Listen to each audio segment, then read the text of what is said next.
మల్యాల మండలంలో దళిత యువకుడిపై దాడిని తీవ్రంగా ఖండిస్తున్నామని జిల్లా ఎంఆర్పీఎస్ అధ్యక్షుడు బెజ్జంకి అనిల్ అన్నారు.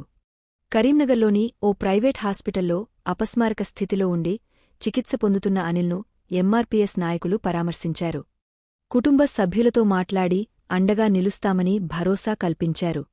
మల్యాల మండలం లంబడిపల్లికి చెందిన అనిల్ ఓ కురుమ యువతిని కులాంతర వివాహం చేసుకున్నాడనే అక్కసుతో యువతి బంధువులు దారుణంగా దాడి చేశారని బెజ్జంకి అనిల్ తెలిపారు.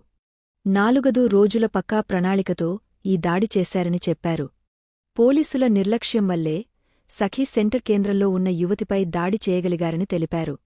నిందితులను కఠినంగా శిక్షించాలని డిమాండ్ చేశారు. వారిపై చట్టపరమైన చర్యలు తీసుకోవాలన్నారు. భవిష్యత్తులో ఇలాంటి ఘటనలు పునరావృతం కాకుండా తగిన చర్యలు తీసుకోవాలని ప్రభుత్వాన్ని కోరారు.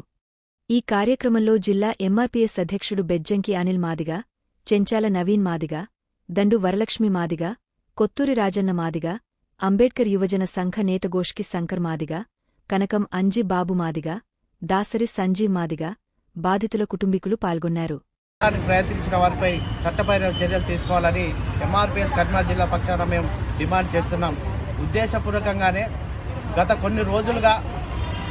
కొన్ని రోజులుగా అనిల్ అనే యువకుడు ఒక బీసీ సామాజిక వర్గానికి చెందిన కుటుంబ అమ్మాయిని ప్రేమించి పెళ్లి చేసుకున్నందుకు గాను అతన్ని మల్యాల పోలీస్ స్టేషన్ మరియు జగిత్యాల మల్యాల సిఐ గారికి వాళ్ళందరికీ ఇట్లాంటి సంఘటన తెలిసినప్పటికీ కూడా వాళ్ళు పోలీసుల నిర్లక్ష్యం వల్ల అమ్మాయిని సఖీ సెంటర్లో ఉంచి అక్కడ సఖీ సెంటర్ కేంద్రంగా అమ్మాయి బంధువులంతా కలిసి ఏకదాటిగా మరణాయుధాలతో దాడి చేయడం వల్ల ఇవాళ కరీంనగర్ జిల్లాలో ఉన్నటువంటి గుడ్ లైఫ్ హాస్పిటల్లో మన మతి స్థితిలో ఉన్నాడు.